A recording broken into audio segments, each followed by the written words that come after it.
Alright, buhay Saudi. Ayan, ang ulam po namin ay ayan, century tuna, tsaka to, ano tawag dito? Sardinas, tsaka toyo na sabaw. Ayan, adobong toyo. Ayan, so day 2 natin dito sa Saudi. Bali, papunta kami ngayon ng office para kumuha ng aming CA, cash advance na 300 para meron kaming allowance.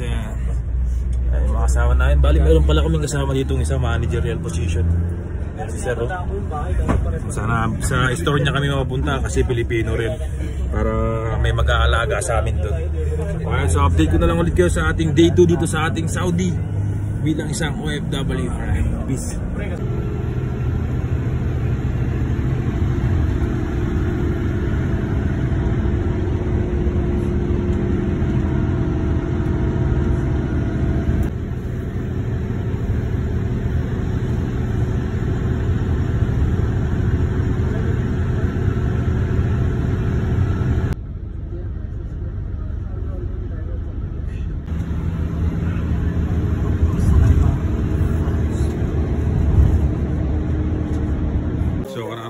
Dito sa office, isang oras mahigit ang biyahe.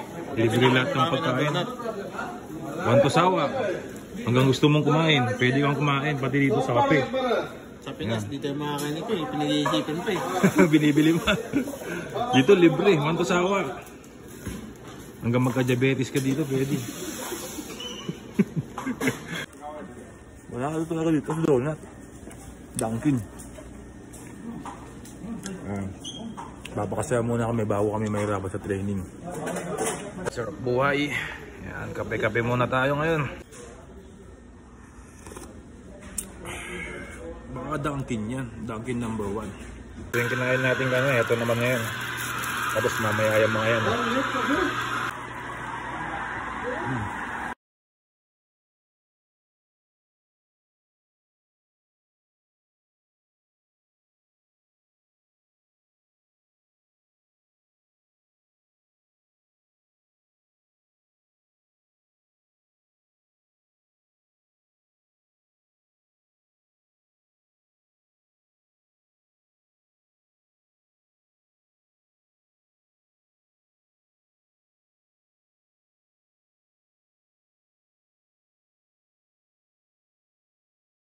Right, second day pa lang namin, may sahod na agad oh.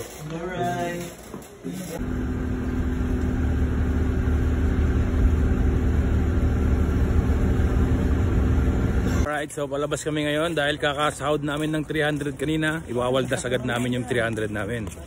Bibili kami ng mga gamit na kailangan namin dito kasi pangalawang araw pa lang namin wala kami mga gamit na dala, kaya kung ano yung mapapag-sharean namin, yun yung bibili namin ngayon. Alright, so ito yung update natin sa ating second day dito sa Saudi. Ayan. Kahit napakainit, naka-jacket pa rin tayo para pumuti tayo dito. So nakakita na ako ng pinggan tsaka malulokong, kutsara, tinidor, baso. Paglutuan na lang ang kulang. 5SR, nasa 60 pesos tong isa, 2 piraso, pwede na rin. Alright, pauwi na. Ano yung mga nag-grocery namin. Mura lang din, nasa kulang-kulang 100 plus pa lang nagagastos namin. So may 200 pa kami sa 300 na unang sahod namin, cash advance. Ayan, so mamaya ulit.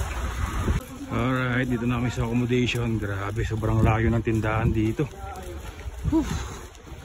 30 minutes na lakaran. Alright, magluluto tayo ngayon ng chicken pastil kasi kakasahod namin kanina ng 300 SR. Ayan. So magluluto tayo ngayon ng chicken pastil.